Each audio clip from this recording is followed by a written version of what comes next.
O pecado é um fardo que a todos aprisiona e sobrecarrega a vida dos homens, os separando de Deus. Quero falar para você que tipo de vida Deus nos dá para vencermos os pecados. Em primeiro lugar, se esforce tanto para conhecer a Deus quanto para ser afetado pelos seus atributos eternos. Viva sempre diante dele. Ninguém pode conhecer o pecado perfeitamente, porque ninguém pode conhecer Deus perfeitamente. Você não pode conhecer o pecado mais do que você conhece a Deus, contra quem o seu pecado é cometido. A malignidade formal do pecado é relativa, pois é contra a vontade e os atributos de Deus. O homem piedoso tem algum conhecimento da malignidade do pecado porque ele tem algum conhecimento de Deus, que é ofendido pelo mesmo pecado. O ímpio não tem um conhecimento prático da malignidade do pecado porque eles não têm conhecimento de Deus. Aqueles que temem a Deus temerão o pecado. Aqueles que em seus corações são irreverentes e impertinentes para com Deus, serão em seus corações e em suas vidas a mesma coisa para com o pecado. Nada no mundo inteiro irá nos mostrar de maneira tão simples e poderosa a maldade do pecado do que o conhecimento da grandeza, bondade, sabedoria, santidade, autoridade, justiça, verdade de Deus. Portanto, o senso da sua presença irá reviver em nós o senso da malignidade do pecado. Em segundo lugar, considere bem o ofício de Cristo, seu sangue derramado e a sua vida santa. Seu ofício é expiar o pecado e destruí-lo. Seu sangue foi derramado por ele. Sua vida o condenou. Ame a Cristo e você odiará o que causou a sua morte. Ame-o e você irá amar ser feito à imagem dele e odiará aquilo que é tão contrário a ele. Em terceiro lugar, pense bem o quão santa é a obra e o ofício do Espírito Santo e quão grande misericórdia isto é para nós. Irá o próprio Deus, a luz celestial, descer a um coração pecaminoso para iluminá-lo e purificá-lo? E ainda devo manter a minha escuridão e corrupção em oposição a essa maravilhosa misericórdia de Deus? Embora nem todo pecado contra o Espírito Santo seja uma blasfêmia imperdoável, tudo é ainda mais agravado por meio disso. Em quarto lugar, considere e conheça o maravilhoso amor e a misericórdia de Deus e pense no que Ele tem feito por você e você odiará o pecado e terá vergonha dele. É um agravamento do pecado até mesmo para a razão comum e a ingenuidade que devemos ofender um Deus de infinita bondade que encheu nossas vidas de misericórdia. Você será afligido se você tem injustiçado um extraordinário amigo. Seu amor e sua bondade virão aos seus pensamentos e você sentirá raiva da sua própria maldade. De um lado, veja a grande lista das misericórdias de Deus para você, para sua alma, seu corpo. Do outro, observe Satanás, escondendo o amor de Deus de você e tentando você debaixo de uma pretensa humildade de negar sua grande e especial misericórdia, procurando destruir seu arrependimento e humilhação, escondendo também o agravamento do seu pecado. Em quinto lugar, pense no propósito da existência da alma humana. Para que ela foi criada? Para amar, obedecer e glorificar o nosso Criador. E você verá o que o pecado é, pois ele perverte e anula esse propósito. Quão excelentemente grande e santa é a obra para a qual fomos criados e chamados a fazer.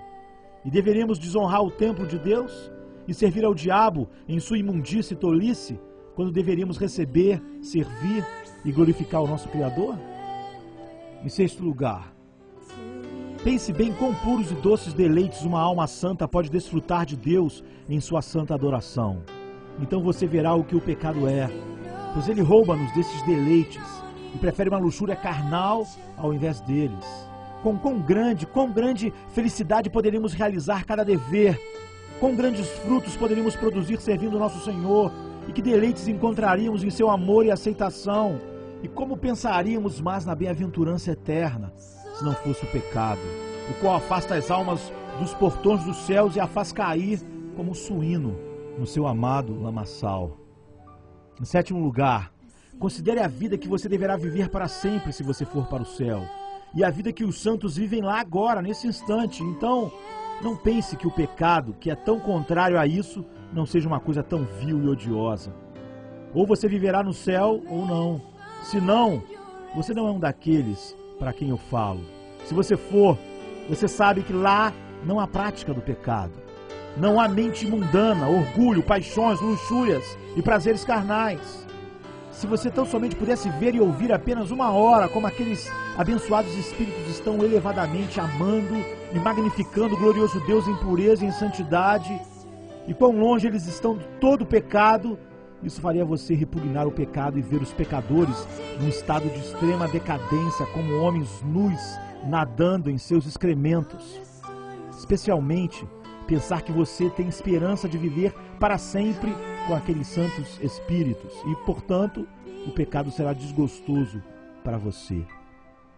Em 8º lugar, olhe para o estado e tormento dos condenados e pense bem na diferença entre os anjos e os demônios, e aí você saberá o que é o pecado.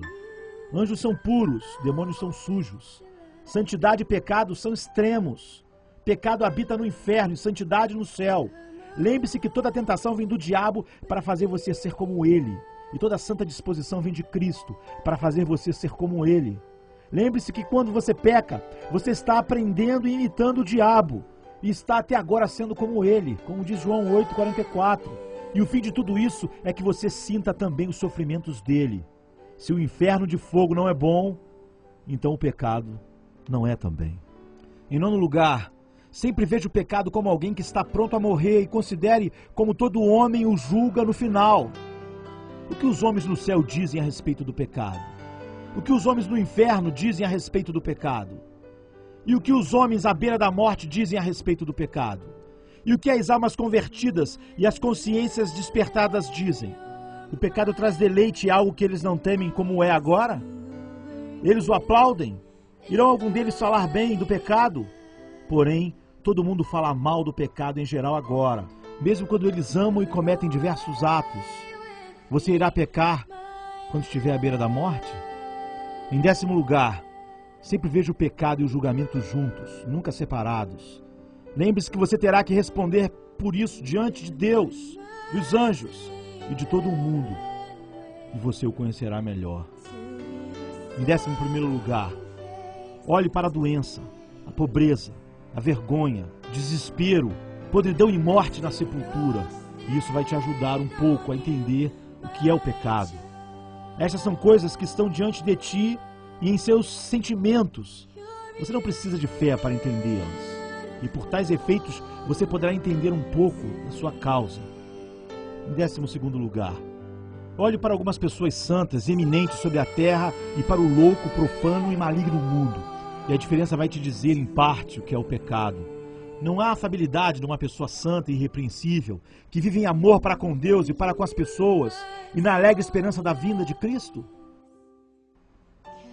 Não é uma visão muito miserável o estado ímpio, louco, confuso, ignorante deste mundo? Não é isso tudo em que o pecado consiste? Embora a principal parte da cura seja fazer com que a vontade odeie o pecado, e isso é feito descobrindo sua malignidade, eu ainda adicionarei mais algumas orientações para a parte prática, supondo que o que já foi dito tenha causado algum efeito. Em 13º lugar, quando você descobrir a sua enfermidade e perigo, se entregue a Cristo como Salvador e médico da sua alma, e para o Espírito Santo como seu santificador, lembrando que Ele é suficiente e disposto a fazer o trabalho que Ele mesmo prometeu fazer. Não são vocês que devem salvar e santificar a vocês mesmos, mas aquele que assumiu fazê-lo e faz para a sua glória. Amém.